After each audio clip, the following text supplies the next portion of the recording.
todas. Estamos aqui, mais uma TPC do Núcleo Pedagógico da Diretoria de Ensino Centro-Oeste. Meu nome é Fernando Cruz Lopes, eu sou diretor do Núcleo Pedagógico e hoje a gente vai ter uma discussão sobre educação antirracista. Do que a gente está falando quando a gente está falando de educação antirracista? Primeiramente, a gente está falando da gente conseguir, né, minimamente trabalhar com a Lei 10.639, né? Que é o quê? Ela fala sobre a história e a cultura afro-brasileira e africana, né? Mas também não só isso, é de como que a gente pode transformar a escola num ambiente que não permita que práticas racistas aconteçam, né? Então, quando a gente está falando disso no ambiente escolar, a gente precisa pensar em vários outros fatores, né? Sabemos que é uma discussão extremamente delicada, né, no contexto que a gente vive, e também porque muitas vezes a gente não se sente preparado para lidar com essas situações. Então, tivemos já várias formações, a gente teve formação com o diretor, formação com o vice-diretor, formação com os professores coordenadores das escolas, e agora a gente está chegando nessa discussão com os professores. Por quê? Porque a gente entende que é fundamental, né, como agentes educacionais, que a gente consiga trabalhar e lidar com as discussões que vão ser trazidas aqui hoje, né? Então, às vezes a gente não tem uma base teórica por trás da discussão, mas é fundamental que a gente comece a discutir isso no ambiente escolar para que essas práticas não aconteçam, tá? Hoje aqui comigo está a Beatriz, que é PCNP de Geografia. Oi, Bia. Olá a todos e todas, sejam bem-vindos. E hoje eu e a Bia vamos conversar com vocês sobre esse assunto e algumas considerações que aqui no Núcleo a gente tem para tratar dessa discussão, tá bom? Antes da gente começar essa discussão da prática antirracista, eu queria avisar, né, já que a gente está falando direto com os professores nas escolas, que a gente está com vagas de PCNP aberta, né? Então, a gente lançou um edital, o edital está aberto. Eu vou colocar para vocês aqui na descrição do vídeo o link para o formulário de inscrição e para o edital de PCNP, tá bom? Então, a gente tem vaga de ciências da natureza, a gente tem vaga na área de linguagens, Humanas está completo, mas mesmo assim, se quiser se inscrever para cadastro de reserva, né, às vezes sai alguém e a gente já está com a pessoa ali inscrita, né, talvez a gente não chame para entrevista, mas pelo menos está lá, a gente sabe que a pessoa tem interesse em concorrer a alguma vaga no núcleo pedagógico.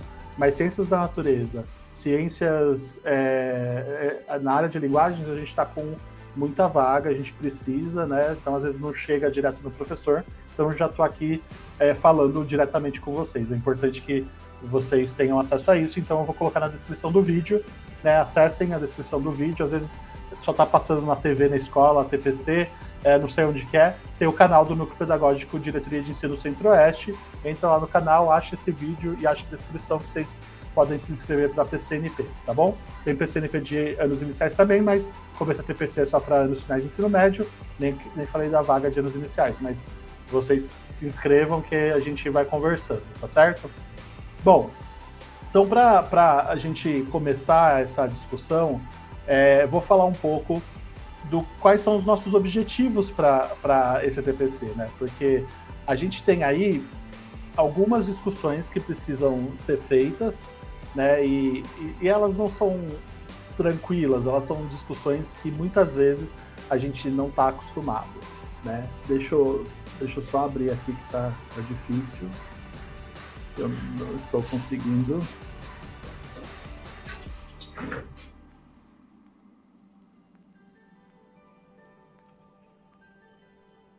Bom, então o nosso objetivo hoje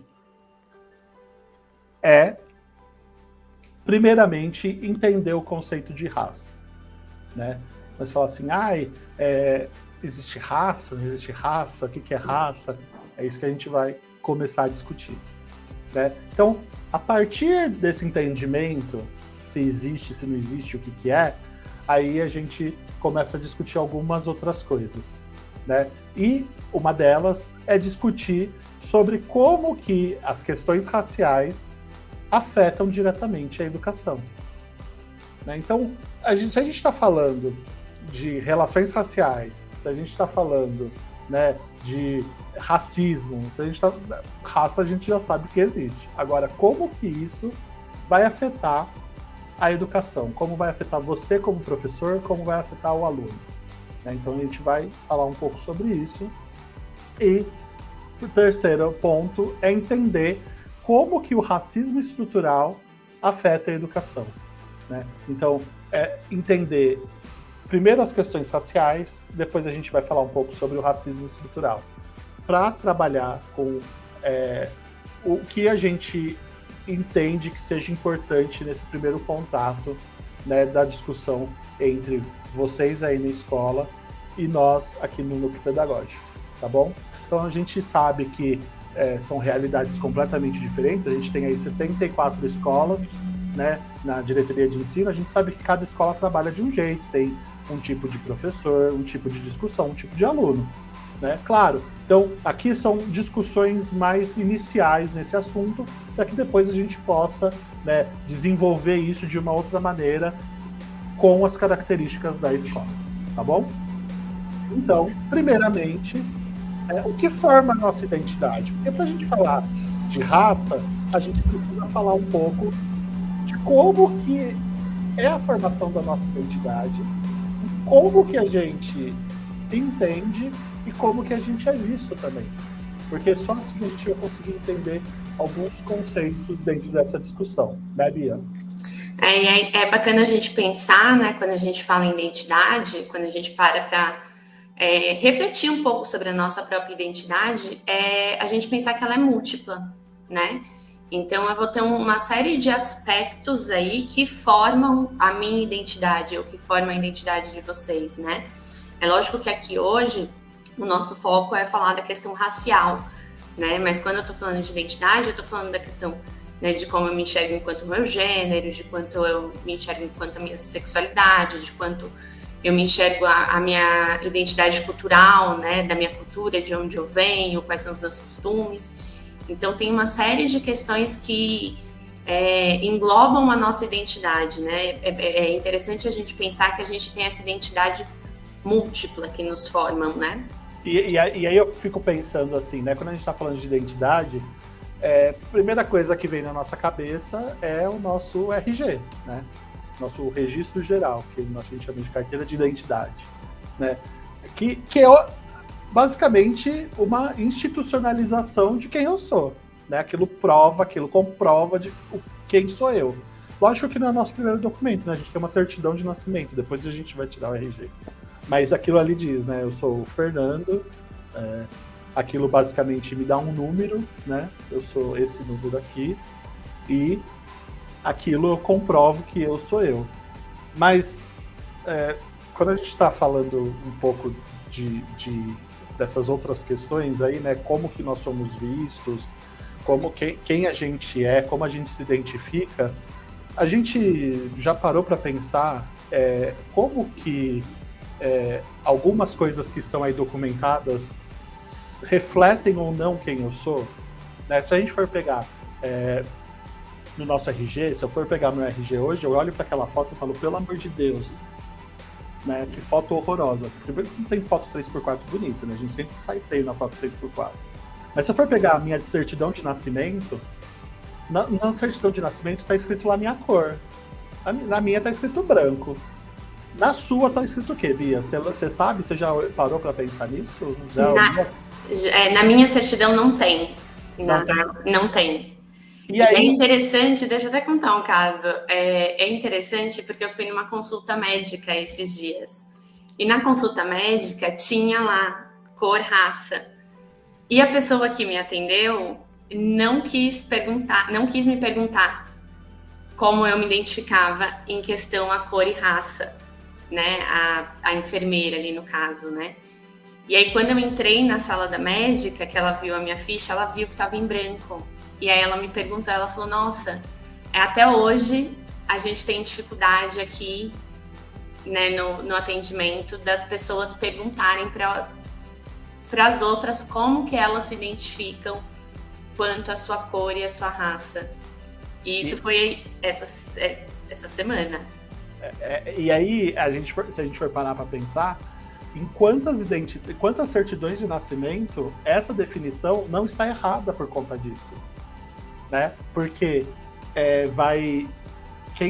eu não sei como que é esse processo, nunca tive filho, nunca registrei ninguém, não sei se eles perguntam para o pai, mas alguém estava contando um caso também, eu não lembro quem é que contou essa história, que era uma pessoa branca.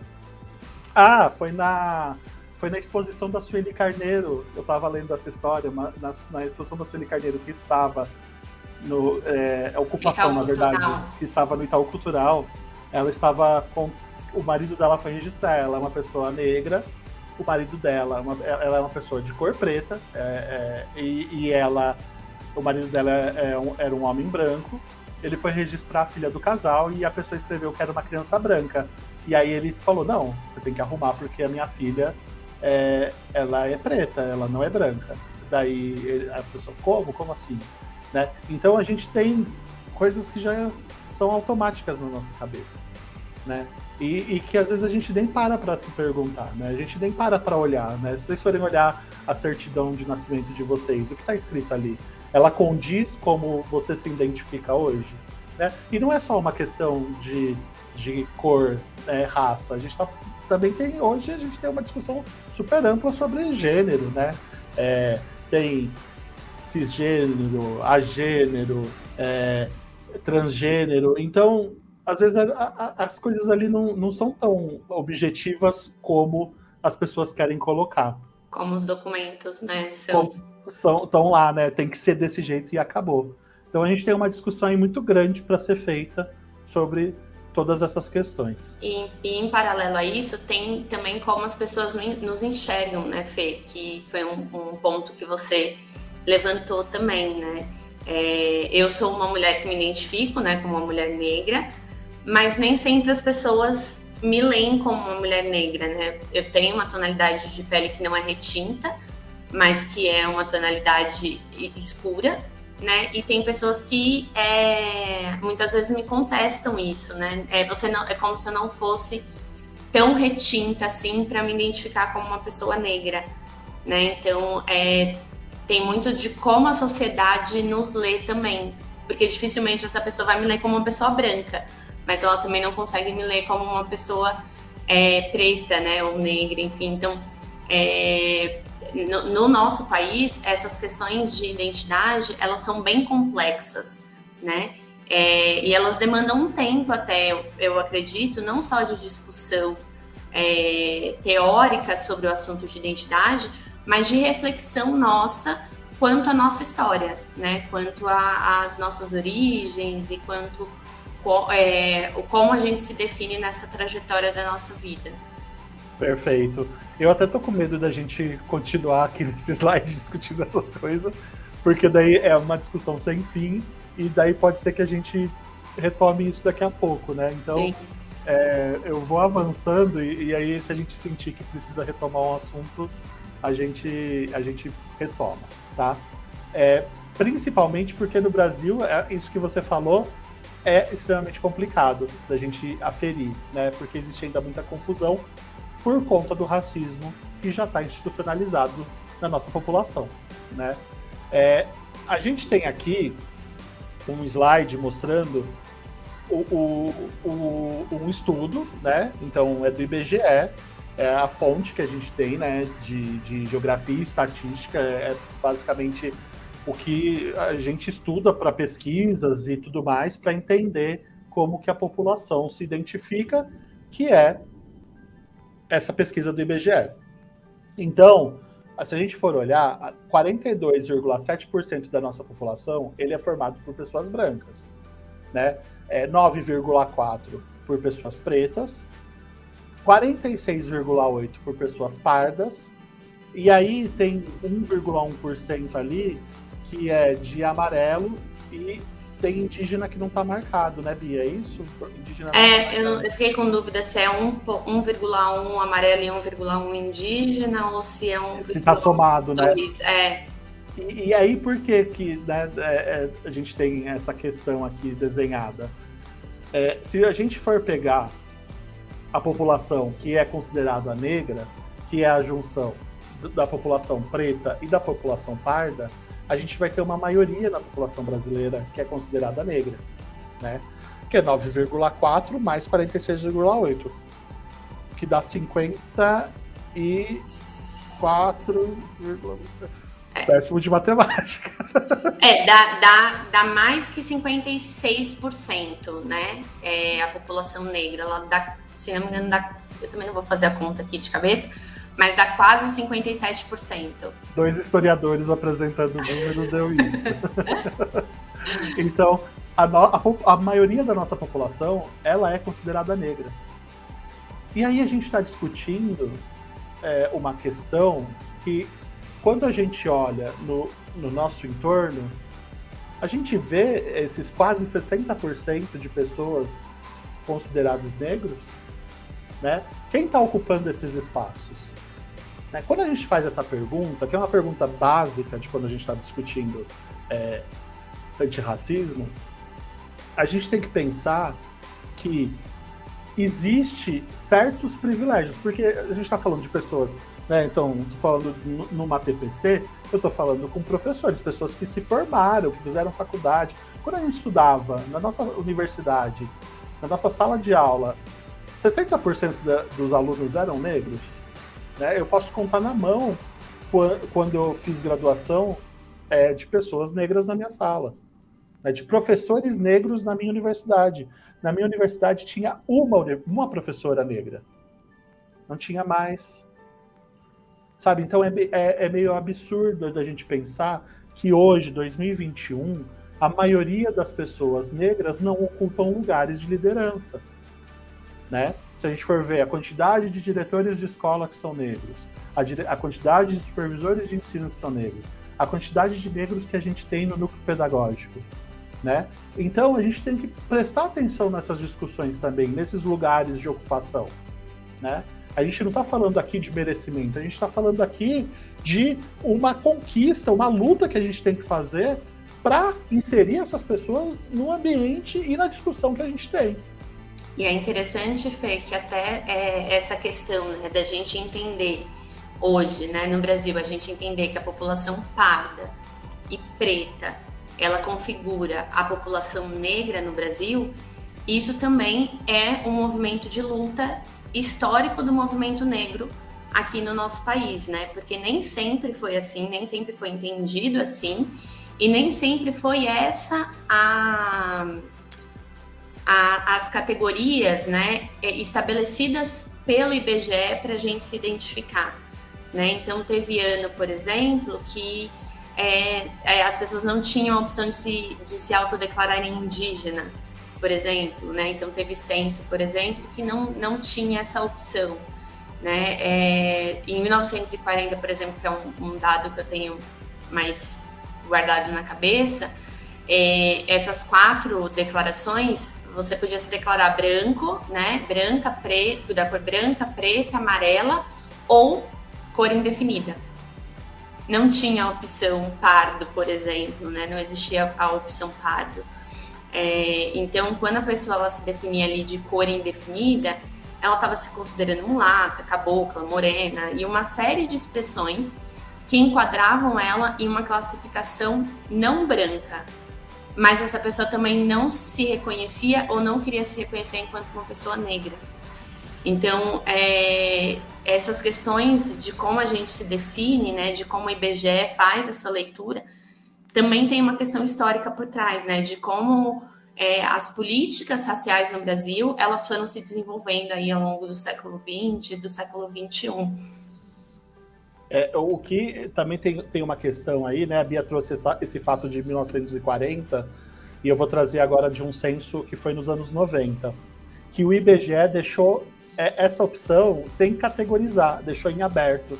para que as pessoas falassem qual era a cor deles, né? Então não tinha branco, preto, pardo, amarelo, ou indígena, tinha você nomeia a sua cor, né?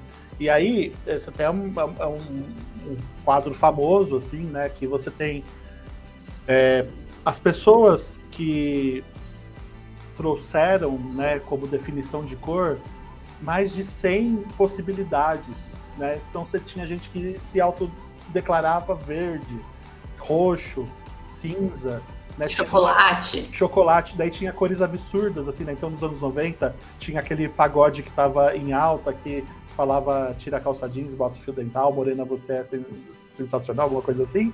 E aí chamava marrom bombom, acho que é a música, alguma coisa do gênero. Uhum. E aí tinha gente que declarou que era marrom bombom. Então, é uma coisa que, assim, a gente, para não falar que eu sou preto, para não falar que eu sou negro, eu vou falar que eu sou verde, eu vou falar que eu sou amarelo, eu vou falar que eu... Não, amarelo já é uma categoria, né? Mas eu vou falar que eu sou roxo, eu vou falar que eu sou marrom bombom, eu vou falar qualquer outra coisa, né? Então, as pessoas usavam essas cores possíveis, né, essas nomenclaturas possíveis, para elas não se denominarem uma cor que para elas já está esclarecida que é ruim, que eu não quero ser, que eu não quero ter, né? Tem até um pesquisador do Rio de Janeiro, o nome dele é Jacques Dadeschi, que o Jacques Dadeschi, ele fala que no Brasil a gente tem duas polaridades nessa questão de cor. Ou você é branco ou você é preto. E você, na verdade, tenta ao máximo sempre se afastar da cor preta. O máximo que você puder de nomear para que você não seja categorizado como preto, você vai fazer. Então, a gente vai usar moreninha, a gente vai usar né, sempre assim no diminutivo, para não ofender quem está ali naquela outra polaridade, né? Então, é uma questão também que a gente vê aí do quão racista a nossa sociedade e como isso está impregnado na nossa identificação de raça e cor, como a gente fala. Então tem gente que se sente ofendida em falar que o outro é negro, né? Falar, não vou falar isso, assim como é o caso da Bia com a enfermeira quando ela foi na consulta médica, né? Talvez para ela seria extremamente ofensivo ela fazer essa pergunta para a Bia, que é uma pessoa que é extremamente esclarecida em relação à sua cor e à sua raça. Mas veja bem que a gente está falando aqui de duas coisas, a gente está falando de cor e raça. E afinal, né, qual é a diferença entre elas? O que é cor e o que é raça? Então a gente vai falar por que raça é uma questão que a gente pode utilizar ainda hoje, em 2021, e por que não está errado utilizar isso. E alguma coisa para falar aqui ainda? Não, acho que se surgir a gente vai pontuando durante o ATPC. Então, se quiser falar o que é raça, explicar pra gente. Me jogou logo assim, né? É bem fácil, é bem tranquilo. A gente colocou aqui alguns pontos pra gente desdobrando como isso foi acontecendo ao longo dos séculos, né? E aí, aqui como primeiro item, a gente colocou a história das ciências naturais, a zoologia e a botânica. Porque o termo raça, ele vem, na verdade, de uma palavra italiana, né? Que escreve R-A-Z-Z-A, né? E que, por sua vez, veio do latim e que significa ali uma espécie de categoria, né? Uma categoria, uma espécie. E esse conceito, ele surge dentro das ciências naturais, né? Dentro da zoologia e dentro da botânica, para classificar as espécies de animais e vegetais, né? O que acontece? Quando a gente chega ali mais ou menos no século XV, né? Que é o momento ali das grandes navegações, né, e que o Ocidente entra em contato aí, tanto em maior, fazem, né, novas rotas para o Oriente e chegam aqui na América, a gente vai colocar, a população europeia, né, vai colocar em dúvida esse conceito de humanidade, né, que até então era estabelecida somente para aquela civilização ali ocidental europeia, né? Então, quando eles entram em contato com as populações ameríndias, né, e as populações negras africanas, eles vão começar a questionar se aqueles outros seres humanos são realmente humanos, né? Se aqueles outros modos de viver, né, de se relacionar com a natureza e com os costumes, se eles são, se eles podem ser considerados humanos ou não, se eles são animais, né, se eles são considerados bestas, né? A gente encontra muito nos textos históricos a palavra besta, né, para caracterizar tanto os povos ameríndios como os povos africanos. Então, conforme a gente vai passando ali do século XV para o século XVI e para o século XVII, essa ideia da categoria de raça, que ela nasce por uma questão da ciência natural, ela começa a ser transportada para categorizar a espécie humana, né? Então, conforme eles vão, né, expandindo as descobertas, né, do Novo Mundo, eles vão forjando ali teorias, né, para refletir sobre essa existência humana, né? Então, se antes eles se relacionavam com pertencimento ali apenas de uma comunidade política e religiosa, nesse contexto de expansão, eles vão abrir portas para começar a questionar questões filosóficas, né, e teóricas ali, do que é esse homem universal, né, que ali a gente já pegando o Renascimento e o Iluminismo, que eles vão colocar, eles vão pautar que o homem, né, universal é o homem europeu. Então, tudo que difere daquele modelo de homem, daquele modelo de sociedade, daquele modelo de civilização, não pode ser considerado igual à sociedade europeia, né? Então a gente vai ter a gente vai, conforme os séculos vão avançando, a gente vai tendo uma construção cada vez mais atuante nessa questão das diferenças, né, dos povos ocidentais e não ocidentais, né? E aí quando a gente chega lá no século XVIII, século XIX, esse termo de raça, ele vai de fato, né, ser utilizado dentro da ciência para classificar a diversidade humana em grupos fisicamente diferentes, né?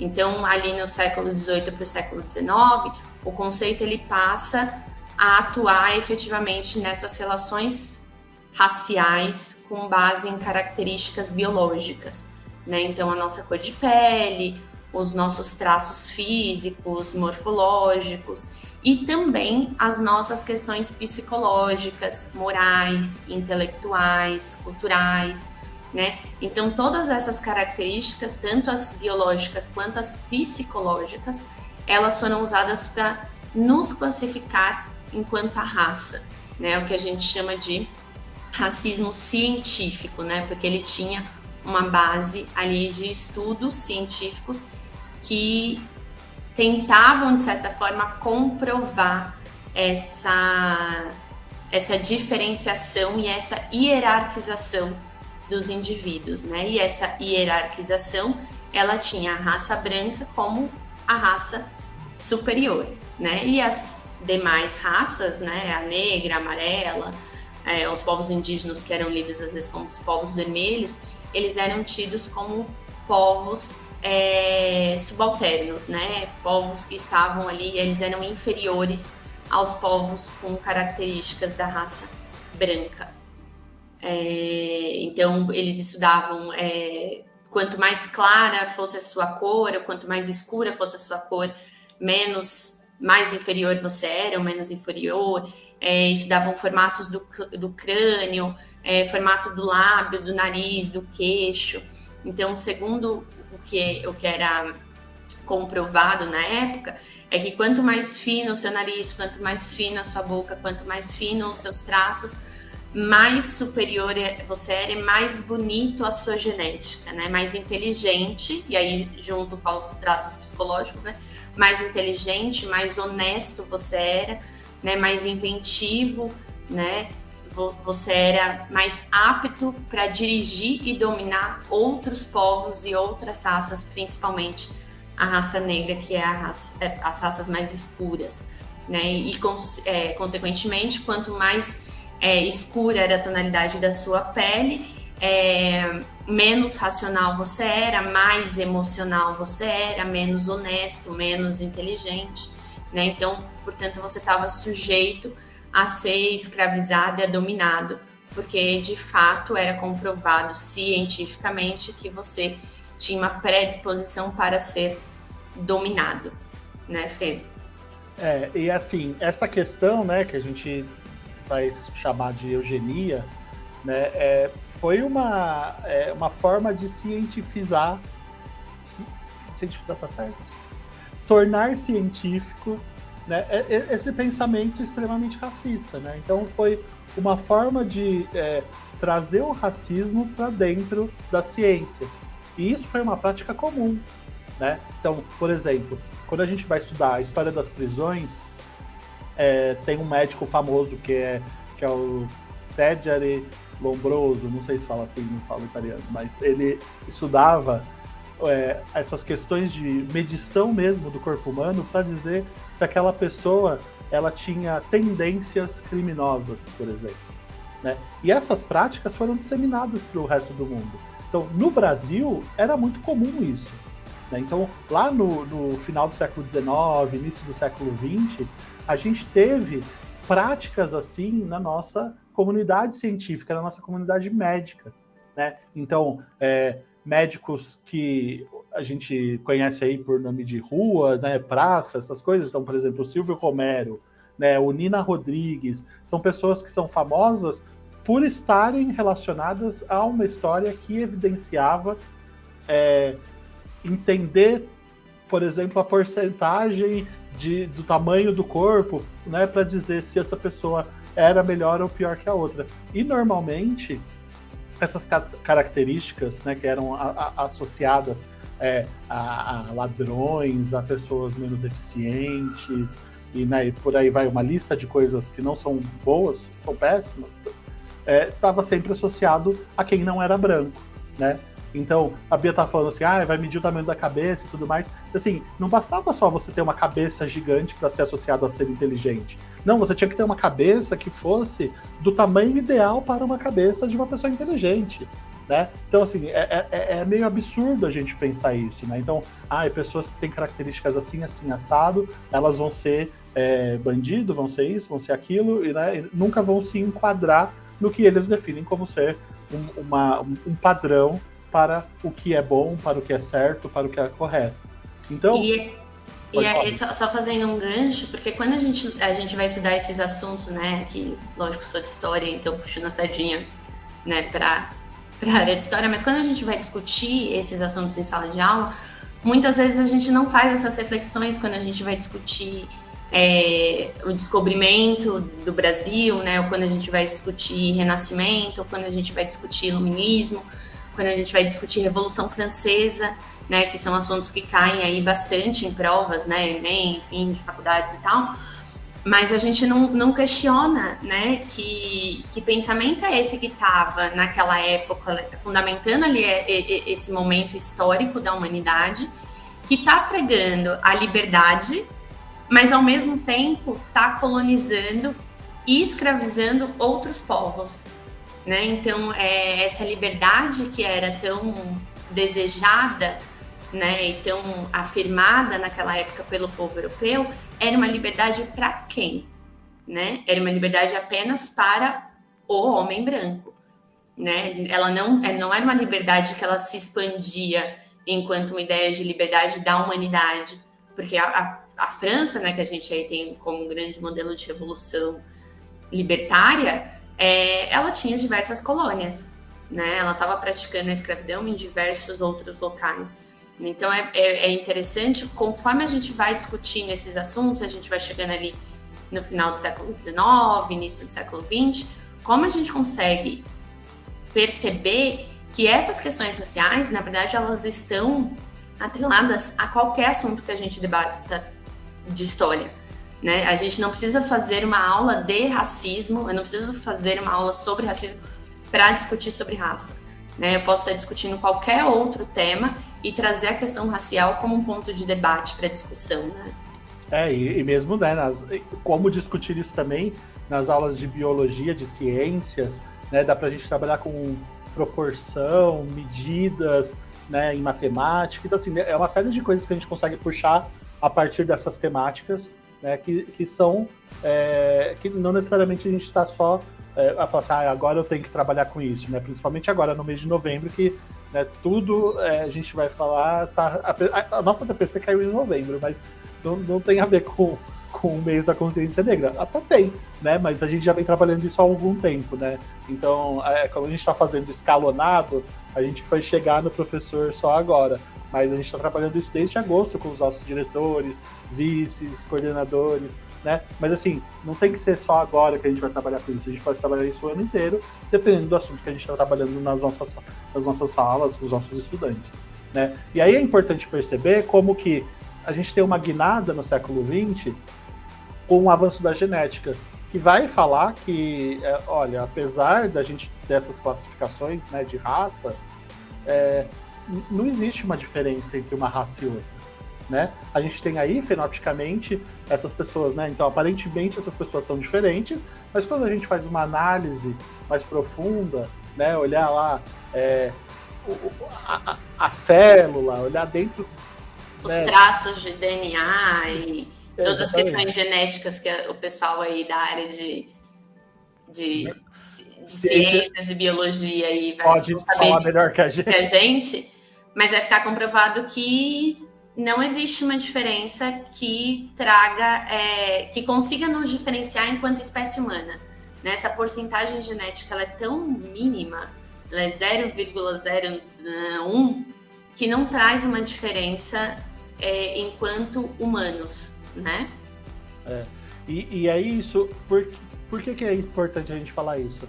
Então, para cair essa questão da raça biológica, né? Raça biológica não existe. Quando a gente fala de raça, então, desde lá do comecinho, que a gente já foi falando várias coisas, né? Falando de raça, de cor, a gente apresentou os dados do IBGE, né? E falar assim, olha, a cor preta, a cor parda, elas juntas formam a raça negra. A gente está falando de que raça, né? Então, biologicamente, raça não existe. Mas essas categorias que foram criadas para diferenciar essas diferentes raças, elas ainda existem, né? A gente ainda divide assim. Então, por uma questão cultural, por uma questão social, a gente tem essas diferenças. Então, quando a gente está falando de raça, não estamos falando de raça biológica, mas estamos falando de raça social, né? Para a sociologia, a gente tem essas diferenças, né? Sociologicamente falando, na análise sociológica, a gente tem as diferenças raciais, né? Então, quando a gente fala de raça biológica, a gente está falando lá dessas questões que a Bia trouxe agora, né? Desse histórico todo, né? Que isso já caiu, né? A genética, ela desconstrói esse conceito pra gente. Raça biológica não existe. Mas raça social existe, né? Então, ela vai fazer ela vai trazer para a nossa discussão uma ideia de, basicamente, de como que a gente lida com a questão cultural, social e política de um determinado grupo. Discussão, né? A gente vai fazer pensando por um lado social, né? Não vamos discutir ela num ponto de observação biológico, né? E aí, quando a gente está falando de raça, portanto, né, se raça não existe, por que existe racismo? Primeiro, que esse conceito, né, de raça, ele é carregado de ideologia, né? Então, ideologia é essa ideia que a gente tem aí, que vem dessas estruturas todas que a gente tem na nossa sociedade, e que elas, de alguma forma, elas promovem essa ideia no restante da população, né? Então... E eu acho também, Fê, que é todo esse histórico que a gente falou, né? Assim, biologicamente não tem uma diferença, não somos, né? Existe só uma raça, tá? Que é a raça humana. Mas quando a gente pega para analisar, fazer uma análise sociológica, igual você bem disse, né, da sociedade, a gente percebe que existem relações de poder entre os grupos raciais, né? Lá no começo da TPC, quando a gente falou da questão de identidade, que você trouxe, quantas pessoas negras ocupam os espaços de liderança hoje, né? Ou quantas pessoas negras estudaram com a gente dentro das nossas graduações, das nossas especializações, dos nossos mestrados, quantas pessoas estavam ali. Então, quando a gente para fazer essa análise da sociedade, a gente fica claro que existe essa questão ideológica de relação de poder entre as questões raciais no Brasil, né? A gente não tem uma sociedade que ela representa estatisticamente, né, aqueles quase 60% da população negra nesses espaços. Então, não existe raça biologicamente, mas existe o racismo porque a questão racial ela está embutida dentro da sociedade, dentro de como a sociedade pensa e de como a sociedade se estrutura, né? Então, é importante que... não sei se é um pouco confuso, é um pouco teórico demais, né? Mas a gente fazer essa análise ou essa reflexão de como a nossa sociedade ela é estruturada nessas relações de poder e dominação. E aí a gente tem essa Bia, né, tá trazendo aí, principalmente dessa questão da hierarquização que existe na nossa sociedade para tratar o conceito, né, de raça, e essa tendência, ela consiste em considerar que as características intelectuais e morais desse grupo estão relacionadas à sua característica física ou biológica, né? Então a gente sempre vai caracterizar os defeitos com essa outra raça que a gente acha que é inferior, né? Não estou falando que nós fazemos isso, né? Todo mundo aqui que está assistindo faz isso, porém, essa é uma prática que existe na nossa sociedade, né? Então, a pessoa bonita, ela é branca, né? E a pessoa presa, é preto, certeza, né? Então, assim, são coisas que isso já está embutido, né? Então, quantas pessoas levantam o farol, levantam o vidro do carro quando uma pessoa negra se aproxima, quantas pessoas seguram a bolsa quando uma pessoa negra se aproxima? Isso é uma prática que a gente vê comumente na rua, as pessoas atravessam a rua, né? Isso é uma coisa normal. Dependendo de onde você mora, você vê mais ainda isso. Quantas pessoas negras são mortas pela polícia todos os dias, né? E às vezes a gente vai ver lá na notícia, a pessoa estava segurando um guarda-chuva, um livro, e aí, o uniforme da escola. A pessoa foi morta porque a polícia se enganou, né? Então não é engano. Não é engano. São coisas que já estão incutidas na nossa sociedade, no nosso pensamento, e a nossa mentalidade traduz nessas consequências, né? Em maior número de mortes de jovens negros do que dos jovens brancos. Então, assim, são porcentagens absurdas que a gente tem nesses casos, né? Se a gente for pegar a quantidade de pessoas presas, ela é majoritariamente de pessoas negras, né? Então, se a gente for pegar a quantidade de pessoas nas universidades, elas são majoritariamente de pessoas brancas, né? Então a gente vai vendo aí que a nossa sociedade ela está estratificada num pensamento extremamente racista que exclui as pessoas negras de determinadas situações, de determinadas oportunidades da nossa sociedade, né? Então, o racismo hoje, ele não é praticado mais na questão racial, né, nessa parte biológica do que a gente está falando. Ele vai acontecer por questões culturais, né, diferenças nessa identidade cultural, né. As vítimas desse racismo de hoje, elas são as mesmas que foram as vítimas no racismo anterior. Então, a gente só está trocando o que é essa... O conceito, né? O conceito de raça por etnia ou por cor, enfim, seja qual... Depende do autor ou do texto que você está lendo, mas a questão é a mesma, né?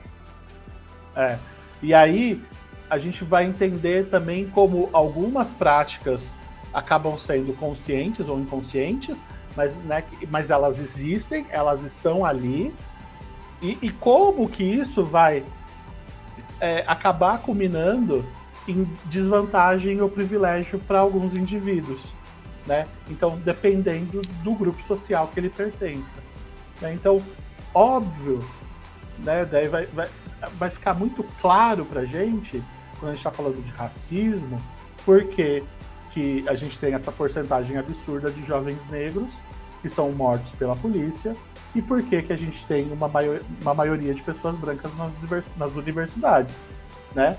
Quais são as oportunidades que são dadas para essas pessoas? Não são a mesma oportunidade, né? Se uma pessoa é morta porque ela está com um guarda-chuva na mão, com um livro na mão, não é só uma questão se ela se esforçasse, se ela estudasse o máximo, ela chegaria lá na universidade, né? Então a gente está falando aí de como que essa discussão de meritocracia, ela não é válida para quando a gente está discutindo o que é a nossa sociedade hoje, né? Porque é muito discrepante esses dados que a gente pode apresentar relacionados à universidade, mortes e tudo mais. Aí a gente vem também discutindo, né? Somos um país miscigenado, a gente fala muito disso, né? Acho que a maior bandeira que se vende do Brasil é que aqui é um país de múltiplos povos. De todas as cores, né? Exato. E aí eu acho que para a gente falar um pouquinho dessa questão da miscigenação brasileira, a gente volta naquela questão lá da classificação lá do IBGE, né, de como é que a gente define a nossa cor, raça, porque apesar de quando a gente pega a classificação hoje, né, que você se define lá branco, amarelo, preto, pardo, indígena, e a gente tem uma maioria da população brasileira que se declara parda, então que pelos movimentos sociais, pelo movimento negro, pela política do Brasil hoje, é lido como uma população negra, nem sempre toda essa população parda, que se declara parda, tem uma consciência da sua negritude, né? Então, primeiro, pensar que a gente parte no Brasil de uma autodeclaração, né? De como a gente se entende. Mas se a gente parar para fazer uma análise de toda essa população que se declara hoje parda no Brasil, nem toda essa população, apesar de carregar traços, né, fenótipos da negritude, tem consciência dessa sua negritude, né? Não se reconhecem como pessoas negras, né? Tem até um livro de uma autora que chama Bianca Santana. O livro dela, o título é assim, Quando Me Descobri Negra. Ela sempre se identificou, ela conta, né? A família dela sempre falou que ela era parda, né? E ela vai trazendo isso nos relatos do texto dela, mas que ela só entendeu que estar se identificando como uma pessoa parda, ela está se identificando como uma pessoa negra já na fase adulta, né? Então, no Brasil, a gente tem essas questões que são típicas de como as relações raciais se configuraram aqui, né? Então, a gente sabe que muitas dessas pessoas que se definem pardas ainda hoje têm dificuldade de se reconhecerem como pessoas negras. E aí isso tem a ver com o que o Fernando estava falando, né? Porque ser negro no Brasil possui uma série de significados dos quais as pessoas ao longo da história não quiseram se identificar, né? Então, se identificar hoje como negro no Brasil parte também de uma consciência, né, dessa ancestralidade africana como origem, né? Então, muitos autores como Camila Mungana, né, eles vão falar que ser negro no Brasil é um posicionamento político, porque você assume a sua identidade racial negra, né? E nos últimos anos a gente tem visto um crescimento dessa população que, por se declarar parda, se autodeclara negra. E isso é um reflexo dos anos de luta do movimento negro e também do acesso à educação dessa população, que a gente vai falar um pouquinho mais para frente, né? Então, quanto mais a população negra tem acesso ao conhecimento efetivo da história africana, da história afro-brasileira, que a gente está falando lá da Lei 10.639, que a gente começou a TPC falando dela, né? Mais facilmente essa pessoa passa a se ver positivamente como uma pessoa negra, né? Então, conhecendo a sua história, assumindo a sua história, tendo orgulho da sua história, da sua cor, que essa consciência ela vai se refletir nos dados, né? Nesses dados do IBGE que a gente já pontuou com vocês no começo da TPC. E aí, quando a gente traz a gente parte, né, dessa autoatribuição, né, de como a gente se identifica e começa a pensar nas relações interraciais que vão gerar essa diversidade enorme de cores de pele no Brasil, né, porque a gente tem uma diversidade de cor de pele tanto da negritude quanto da branquitude, a gente vai ver que os termos que eles eram usados para identificar essas relações interraciais, né, essa mestiçagem, elas vinham associados sempre àquilo que é impuro, né? Então, quando a gente começa a falar de mestiçagem no Brasil, dessa miscigenação, era uma mestiçagem, né, uma miscigenação que ela se pretendia afirmar uma inferioridade dessas pessoas, né? Porque os termos que a gente vai utilizar para falar da miscigenação é um mestiço, né? Ou, na maioria das vezes, é um mulato. Então, são duas palavras que elas vêm de condição animal, né? O mestiço como um animal que ele não tem uma raça pura, né? E o mulato, que é o cruzamento do cavalo com a mula, né? Então, percebam que os termos para designar as pessoas que são, né, frutos dessas relações interraciais ao longo da história do Brasil, eram palavras que pretendiam afirmar a inferioridade daquelas pessoas, né? Então, ser considerado mestiço no Brasil, né, fruto dessas relações interraciais, elas começam a ser transformadas no século XX com um processo quase que de romantização para que essas pessoas passassem a sentir orgulho dessa miscigenação, né? Só que essas relações interraciais no Brasil, elas não começam de relações interraciais românticas e amorosas, né? De dois casais de um casal que se apaixona, enfim. Essas relações interraciais, elas vêm decorrente lá do Brasil colônia, né? E são relações, como a gente disse, racismo tem a ver com relação de poder, né? Então, era geralmente um homem branco com uma mulher negra, né? Do qual o filho nascia mestiço, né? Nascia com a tonalidade mais clara, mas era ancorada em questões de relações de poder, de abuso sexual, né? Então,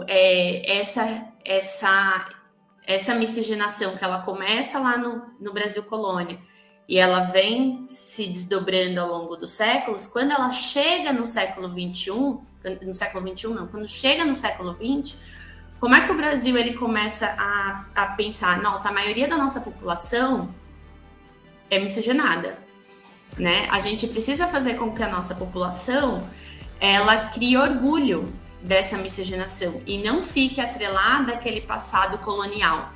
Então, a gente começa a ter teorias da democracia racial no Brasil, né? Que a gente fala que é um mito da democracia racial, né? Que era justamente esse mito de que no Brasil, como não existiu, por exemplo, políticas segregacionistas como existiu nos Estados Unidos ou na África do Sul, aqui não existia racismo. Então, por sermos uma sociedade miscigenada, não existe racismo no Brasil, né? No Brasil já república, né? Então essas ambivalências elas vão conviver, né? Então se afirmava que como aqui no Brasil a gente não precisava de espaços separados para separar essas populações, separar a população negra da população branca, então que nós vivíamos em uma democracia racial, que todos nós tínhamos os mesmos direitos, os mesmos acessos, as mesmas oportunidades, né? Então essa teoria da democracia racial, ela fundamentou praticamente todo o nosso século XX, né? Então a gente sai daquelas teorias científicas de racismo científico, né, que viram ali do século XIX para o século XX, e quando elas caem por causa das questões da evolução genética, a gente começa aqui no Brasil a ter essas teorias da democracia racial. E aí a gente traz essa charge, né, que é uma pirâmide da sociedade brasileira, onde a gente percebe que na base dessa sociedade, né, ou seja, sustenta essa sociedade, são as pessoas, né, que estão aqui com a tonalidade de pele negra, e no topo dessa pirâmide a gente tem pessoas brancas, né? Então, esse mito da democracia racial, ele ainda é muito, apesar, né, dele já ter sido debatido, dessas ideias já terem sido contrapostas, a gente ainda tem uma presença dela muito grande no discurso do senso comum no Brasil.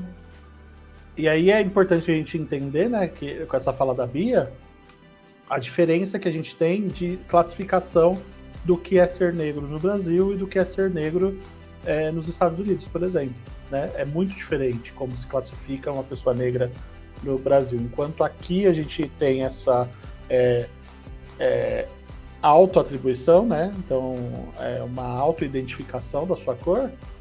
Nos Estados Unidos a gente vai ter lei que vai definir se você é ou não uma pessoa negra, né? Que isso depende também da sua ascendência e tudo mais. Você pode até ser fenotipicamente branco, mas por causa da sua ascendência, você é considerada uma pessoa negra, né? E aqui no Brasil a gente não tem isso, né? Por mais que a minha avó seja uma pessoa negra, eu não vou ser porque eu sou branco. Fenotipicamente, né? As pessoas, é o que a Bia disse lá no começo, as pessoas vão me ler como uma pessoa branca, né? As pessoas não vão me tratar com preconceito, né? Não vão ser racistas comigo, porque elas não conseguem, elas não têm como ser, porque eu aparento ser branco, né? Então isso permite elas me tratarem bem. Talvez se elas soubessem a minha história, elas não tratariam, né? Então essa questão muda muito de um lugar para o outro, né? Então a gente entender o que significa ter esse histórico, né, das relações interraciais, entender que a gente não está numa democracia racial, faz a gente perceber que a gente vive numa sociedade racista. E numa sociedade racista, a gente precisa ter práticas que tragam uma discussão que promova o que é ser negro no Brasil, né? Então, hoje, né, a gente está aqui no mês de novembro, né, no dia 20 a gente vai comemorar o Dia da Consciência Negra, porque a gente precisa tirar a passividade do que foi colocado na história do negro, né?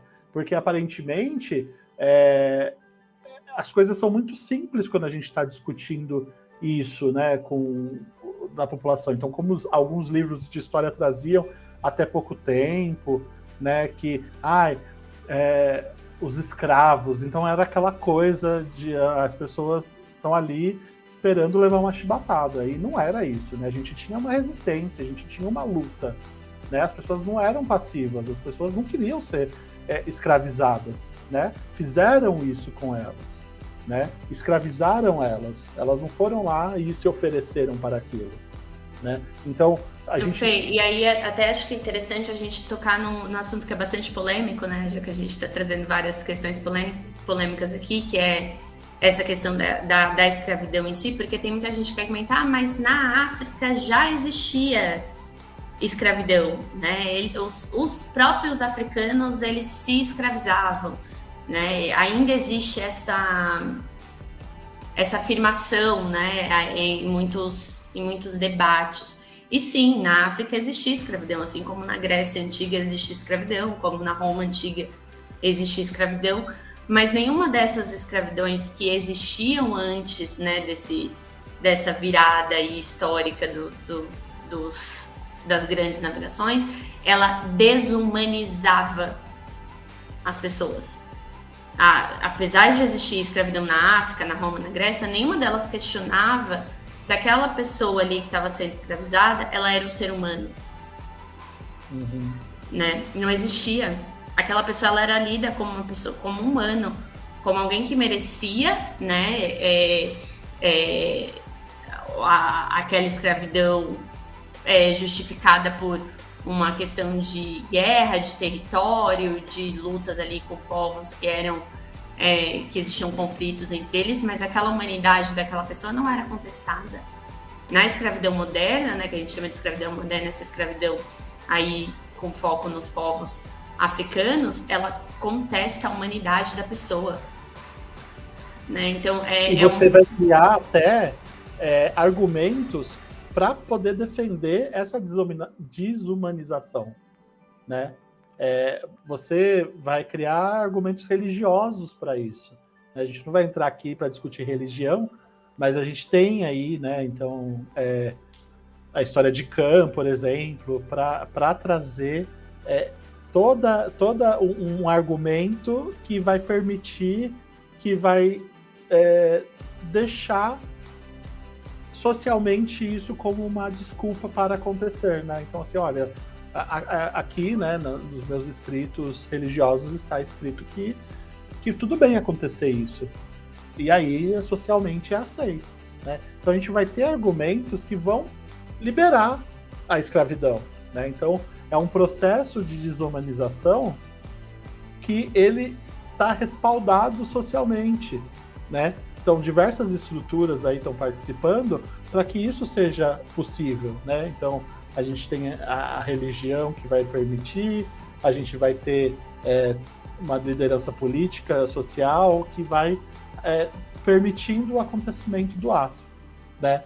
Então, quando a gente tem figuras como o Zumbi dos Palmares, né, a gente vai ter outras figuras históricas que vão ser trazidas para ressignificar essa situação, para a gente poder criar um outro tipo de entendimento do que é ser negro no Brasil e do que a gente quer que as nossas crianças aprendam em relação a isso, porque não é para a gente só se respaldar nessa passividade que foi trazida durante tanto tempo, né? Então, criar uma data comemorativa, né, relacionada a Zumbi dos Palmares, é para a gente tirar todo um histórico de passividade, né? Para a gente trazer a valorização da cultura, né?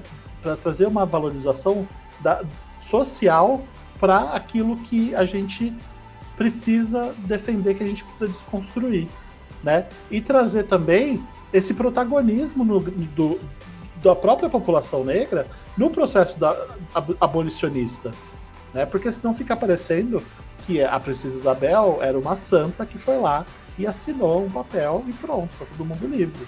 E a gente sabe que não é isso, né? Isso foi um processo histórico que durou muito tempo, com muita luta, né? Então, se a gente for, por exemplo... E que não acabou com a abolição, né, Fê? E que não acaba com a abolição. Por exemplo, nós, né, sou formado em História, a Bia também é formada em História, apesar de estar com o PCNP de Geografia, Revolta dos Malês era um assunto que a gente nem discutia na escola. Eu não tive Revolta dos Malês como discussão quando eu estudei, né?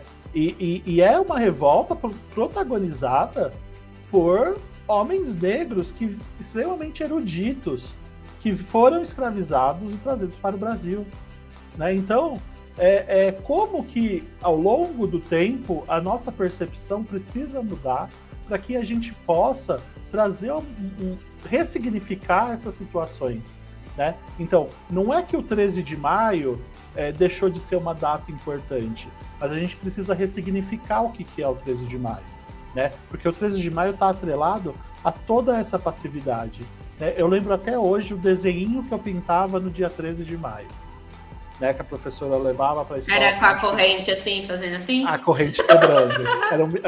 Era um escravo, né, pulando e a corrente quebrando. A gente nem usa mais o termo escravo, a gente usa escravizado, né? Porque o escravo dá essa ideia de que a pessoa nasceu com a condição de escravo, né? Então ele vai aceitar e ela vai morrer, porque ela vai morrer desse jeito, porque ela não vai lutar contra, né? Ela aceita. Assim, quem em sã consciência aceitaria, né? Hoje em dia ninguém aceitaria, porque antigamente era diferente, né? Porque eu achava normal passar por isso. Então a gente tem que também fazer essa análise, né? Então assim, então eu e a Bia, e possivelmente muita gente que está assistindo essa TPC, pintou esse desenho na escola, né? E hoje é inconcebível a gente fazer um trabalho desse, né? Porque a gente precisa ressignificar as coisas, né? Então, por exemplo, o 13 de maio vai ser um dia da gente lutar, fazer denúncias contra o racismo. É importante que a gente tenha essa data e pensar sobre ela e sobre o que ela representou para a gente durante muito tempo, né? Porque não estamos agora falando assim, não serviu de nada, mas é que as coisas não mudaram de uma hora para outra, né? Só com muita luta a gente conseguiu ressignificar o que era a escravidão, né? E o que uma luta que o movimento negro vem trazendo até hoje. Então, assim... Não, eu ia falar, falou tudo. Então, a gente tem aí, precisa entender, né, o que é preconceito, o que é discriminação e o que é racismo, né, para a gente poder diferenciar essas coisas. Então, o preconceito, primeiro, ele é baseado em estereótipos e que pode ou não resultar em algumas práticas discriminatórias, né? E a discriminação, ela vai ser um tratamento diferenciado a membros de grupos racialmente identificados, que tem como requisito fundamental o poder, a possibilidade efetiva de ter vantagens por conta da raça. E aí a gente tem a discriminação direta e a discriminação indireta. E aí, só antes da gente entrar nessa diferença entre a discriminação direta e indireta, para a gente conseguir pautar bem a diferença do preconceito para a discriminação, né? Mas o preconceito é aquilo que você... a própria palavra já diz, né? A sua ideia que você tem sobre aquele determinado povo ou aquela determinada cultura, né? Então, quando o Fê trouxe aquela questão policial, né? De que muitas vezes pessoas negras foram assassinadas por engano, né? Então, quando a gente considera que pessoas negras são mais violentas ou que pessoas negras não são pessoas tão confiáveis, a gente está tendo um preconceito, a gente está se baseando em estereótipos, né? Isso quando a gente vai pensar em outros povos também, né? Quando a gente faz a ideia de que os judeus são avarentos. Então, estou criando um preconceito, né, sobre esse povo. Ou que os orientais, eles são naturalmente mais bem desenvolvidos para as questões de ciências exatas. Então, eu estou tendo um preconceito sobre aquele determinado assunto. E a discriminação é quando eu vou tratar esses povos diferentes por causa daquele meu preconceito. Então, eu já vou supor que aquele adolescente vai ser agressivo, ou aquela pessoa vai ser... eu não vou contratar ela porque ela não é uma pessoa confiável, porque ela é negra. Ou eu vou chamar aqui esse aluno que é japonês para poder fazer vou colocar ele aqui na matemática, porque eu estou entendendo que ele é japonês, então ele já tem aqui uma facilidade enorme para lidar com números, né?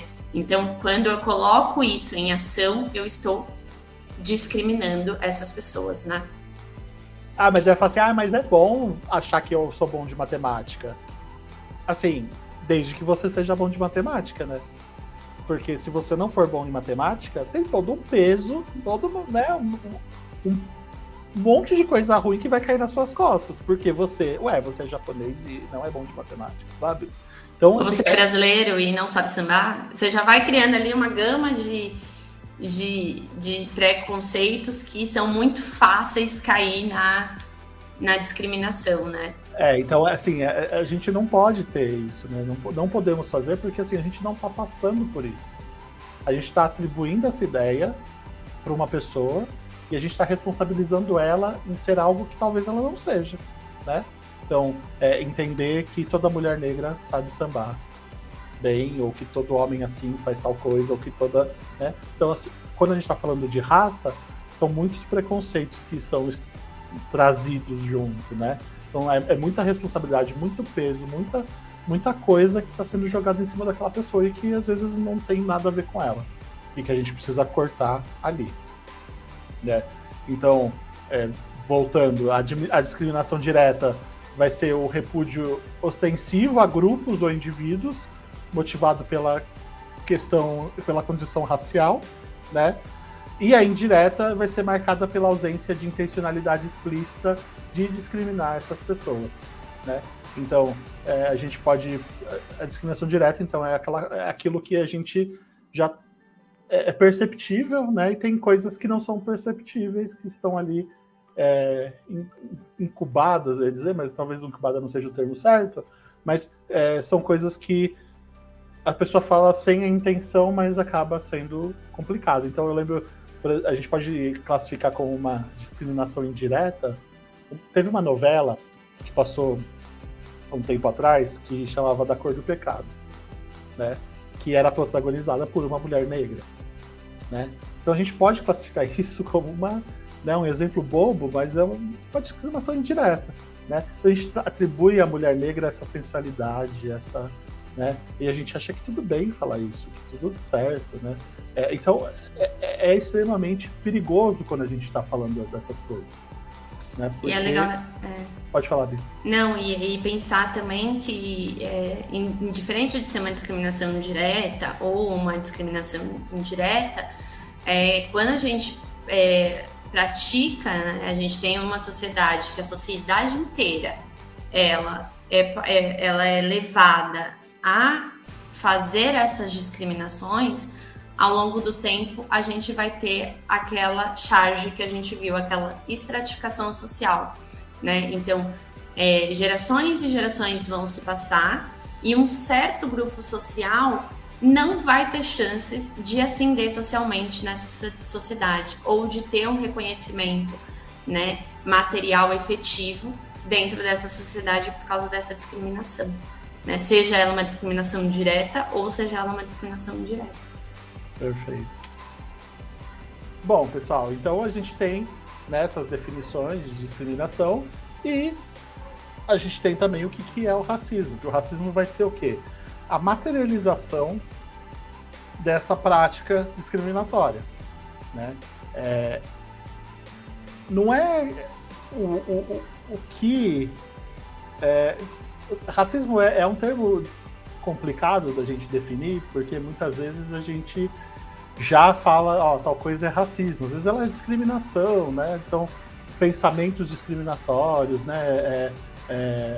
Ou o que a gente estava falando antes de preconceito, né? Mas o racismo, ele vai se materializar como uma discriminação racial, né? Mas ele não é só esse ato discriminatório, ele é o conjunto de atos, né? Ele é mais de um processo de condições de subalternidade ou de privilégios, né? Então, esses grupos raciais que a gente estava falando lá no começo, né? Como que a população branca, por exemplo, trata as condições políticas e econômicas e as relações sociais do cotidiano relacionadas à população negra, né? Então, muitas vezes o racismo ele vai ser considerado como uma condição social, quase como se fosse uma doença social, né? Que é um caráter que envolve fenômenos éticos, psicológicos, de caráter individual ou coletivo dessa sociedade, né? Ele pode ser atribuído também a determinados grupos da nossa sociedade. Então, a gente tem aí uma questão que ela perpassa por uma questão jurídica, né? Então, a gente tem legislações que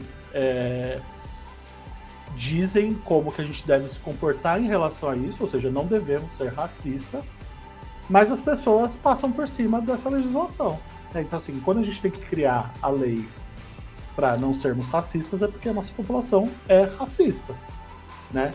Então, não tem uma sociedade ou uma instituição racista, mas a gente tem comportamentos e indivíduos que são racistas, né?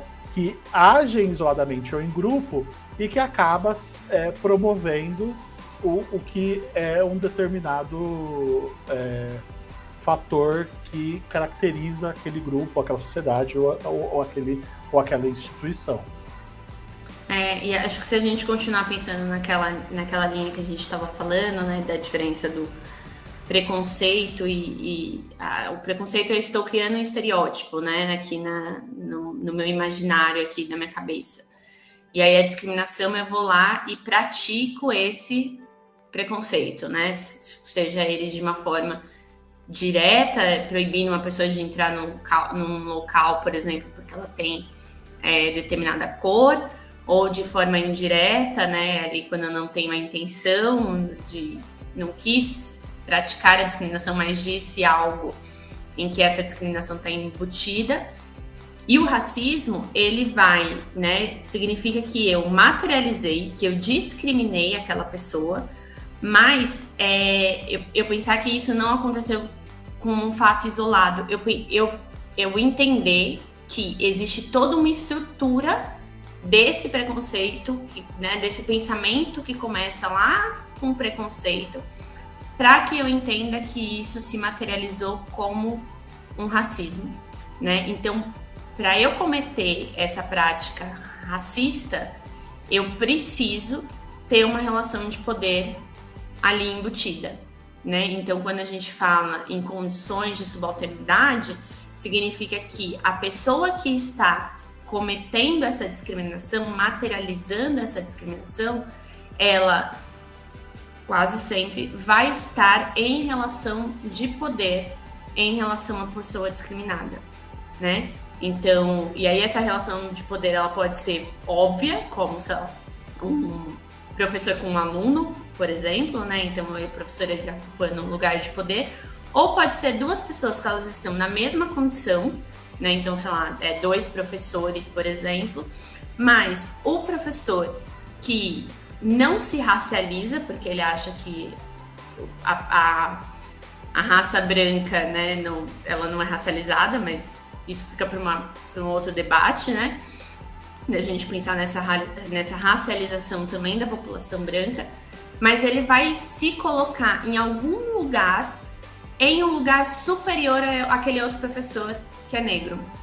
Então, as pessoas elas estão ocupando o mesmo lugar, né, o mesmo espaço na sociedade, mas de alguma forma aquela pessoa da raça branca ela vai se achar superior à pessoa de raça negra. Então ela vai praticar, ela vai materializar essa discriminação, né? E aí pode ser no âmbito da política, da economia, da relação cotidiana, enfim, nas questões culturais, né? Então o estilo de música que eu escuto, ele é superior ao estilo de música que você escuta, né? Então você vai criar essas hierarquizações de poder. E aí a gente tem esse racismo que pode ser individual, né? Lido quando o racismo é concebido como uma espécie de patologia ou irracionalidade, ou a normalidade levado como um fenômeno ético ou psicológico de caráter individual a ser combatido apenas no campo jurídico. E a gente tem o racismo institucional, que também a gente pode chamar de racismo estrutural, né? As pessoas estão utilizando hoje em dia bastante o termo racismo estrutural, né? E o racismo estrutural, ele é o quê? Ele assume essa desigualdade e ela já está intrínseca na nossa sociedade, né? Então, tem um exemplo que a gente costuma usar, que a gente usou na formação dos coordenadores, eu acho.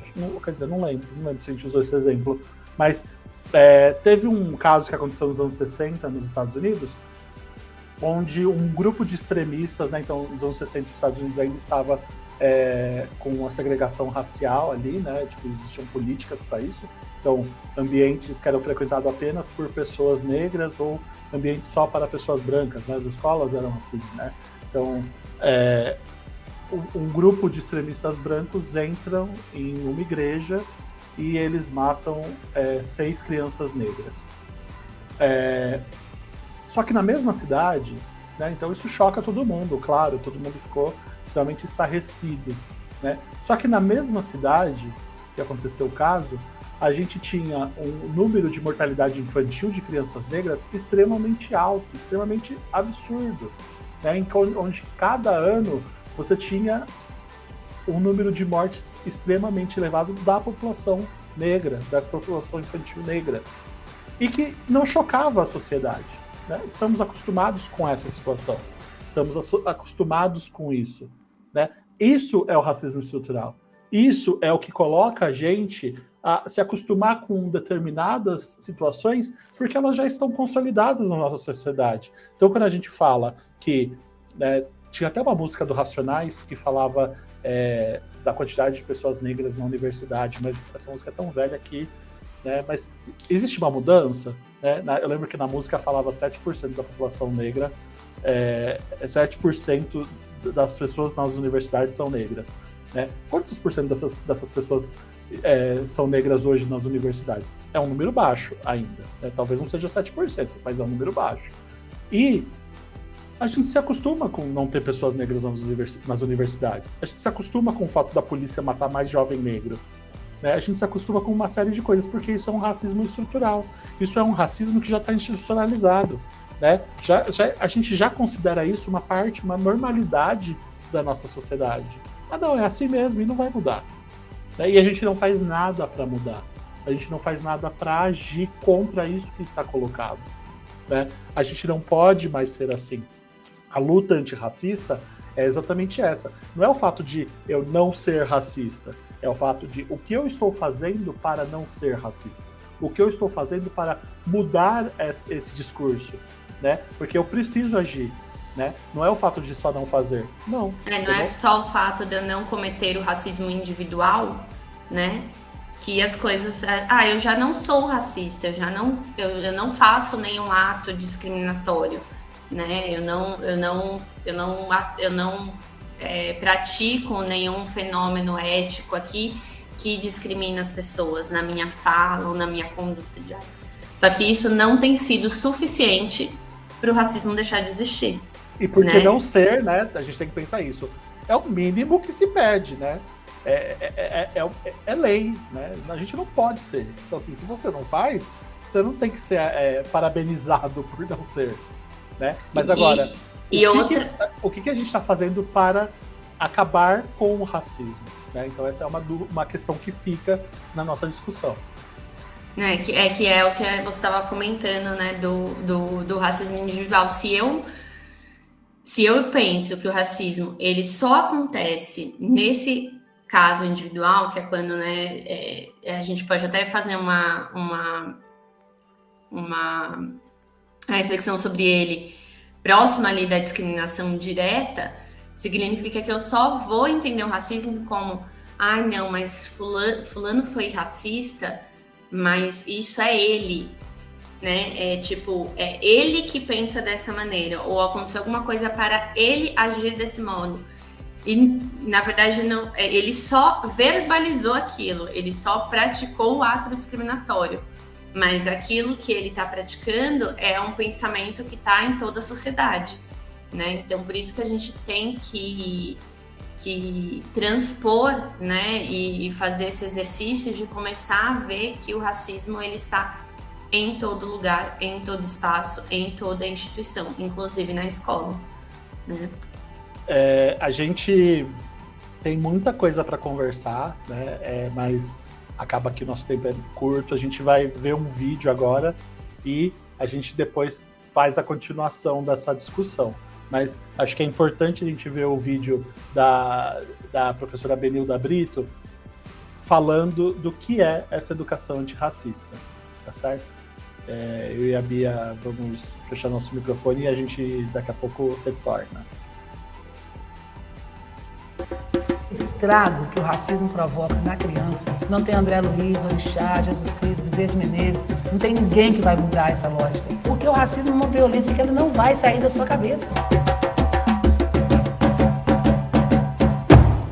Na questão da educação, eu fico pensando assim, como que os rituais pedagógicos fortalecem o racismo. O movimento negro já denuncia isso desde 1930, desde 1940, centenário da abolição, 88. Nós fomos ao MEC dizendo que a gente precisava de mudar a escola. Então, eu acho importante trazer a história para a gente lembrar que o movimento negro sempre foi um sujeito político ativo. E a gente entregou esse protocolo para o MEC falando é preciso discutir, porque a gente já entendia que rendimento escolar tem a ver com afetividade. Não discute DEB sem discutir racismo. Não discute avanço educacional sem trabalhar a autoestima da criança negra. O racismo está ligado diretamente ao processo de ensino-aprendizagem. Não é à toa que todos os projetos de turmas aceleradas, ou dificuldade de aprendizagem, ou turmas com um número mais atrasado, quando as pessoas colocam essa turma é mais desenvolvida, essa aqui é pior, as crianças negras estão em todas as turmas consideradas piores. Nós somos geneticamente capacitados, como qualquer outra pessoa branca. Se o projeto Genoma já disse isso, a ciência já legitimou isso, por que é que a gente está congelado naquele lugar do não saber? É porque a professora negra que não encosta na mão da criança negra está fazendo com que ela se retraia e ela tenha vergonha da sua identidade. É porque o professor negro que chega na sala de aula e já tem o destino traçado de onde é até onde essa criança negra vai chegar, ele está contribuindo para o desenvolvimento desse menino. Não tem condições dessa pessoa querer avançar, deixando ele sempre calado, amuado, invisível. Não fala da cultura, porque o menino negro, que é de candomblé, que não pode vestir a roupa branca dentro da escola, porque sabe que vai ser retaliado, e que a gente tem vergonha de pegar o livro de história na 5ª série e ver a nossa história, que começa os escravos. Ninguém fala dos reis, das rainhas, da resistência. Se todo modelo que a escola traz é negativo, como é que a gente vai ter rendimento escolar, gente? Se eu trabalho o dia inteiro, vou estudar só de noite em escola pública, lá longe, onde eu moro na periferia, como é que eu vou chegar igual e ter o mesmo rendimento? Eu lanço um livro falando exatamente sobre isso, Bullying Não, Isso é Racismo? Negras em Confidências, relato de mulheres negras que sofreram violência no ensino fundamental. O bullying te descaracteriza, mas o racismo te desumaniza. E o curioso é que eu tenho escritoras no meu livro de 70 anos que conta a história aos 6 anos de idade. Quando eu tinha 6 anos, o Paulo José da Silva, ela sabe o nome do agressor, ela sabe a época que foi, ela sabe a situação que aconteceu, porque o racismo é uma violência que ele não vai sair da sua cabeça. Então a gente pega relatos como esse e vai dizer para o professor, preste atenção, porque a sua atitude é um ritual pedagógico que fortalece o racismo, o silêncio curricular e por aí vai. Então a Lei 10.609 foi um avanço, mas eu acho que o movimento negro teve uma grande sacada. Se nós formos, o povo negro, proibido de frequentar a escola pública, uma época da história do Brasil, a gente volta para dentro da escola para ensinar o professor a trabalhar a questão racial na escola. Porque a nossa entrada na escola não podia ser uma entrada impositiva. Então a gente começou a trabalhar a identidade dos professores. Antes de fazer o trabalho com os alunos, a gente trabalha a identidade dos professores. Vem cá, vamos sentar aqui. Porque essa é a armadilha que o racismo negou. Então, seu pai é preto, a sua mãe é branca, você pode ser branco se seu pai é preto? Como que é isso? Vamos ver quem que nós somos? Nós estamos falando de quem mesmo? Então, trabalhar a identidade do professor, eu costumo dizer que o professor que olha para o espelho e não acha sua cara preta legal, não vai trabalhar 10.039. Eu digo sempre aos professores, se você não dá conta de trabalhar a questão racial na escola, se você não dá conta de entender sua identidade racial, saia da escola. Porque o estrago que o racismo provoca na criança, não tem André Luiz, Orixá, Jesus Cristo, Bezerra de Menezes, não tem ninguém que vai mudar essa lógica, porque são situações aparentemente sutis, mas extremamente eficazes para deformar a gente pro resto da vida. Eu acho que a educação para a gente passa por aí. Não é só a educação formal. A educação para a cultura negra não é nem a escola, não é nem o pós-doutorado. Para nós, a pessoa mais sábia é a pessoa mais velha, que já aprendeu com a vida. Por isso que a gente fala que quando morre um negro, um velho, um idoso negro, é como se tivesse queimado uma biblioteca inteira pela sua sabedoria, pela sua experiência e pelas formas que vão ensinando a gente a se educar, a respeitar os mais velhos, a falar mais baixo, a pedir bênção, a reverenciar outros valores que a escola não vai conseguir. E a gente ainda precisa da escola, mas a gente tem outras formas de educação que eu acho que são muito mais eficazes, que garantem a gente. Então, eu acho que a escola tem muito que aprender com o movimento social negro.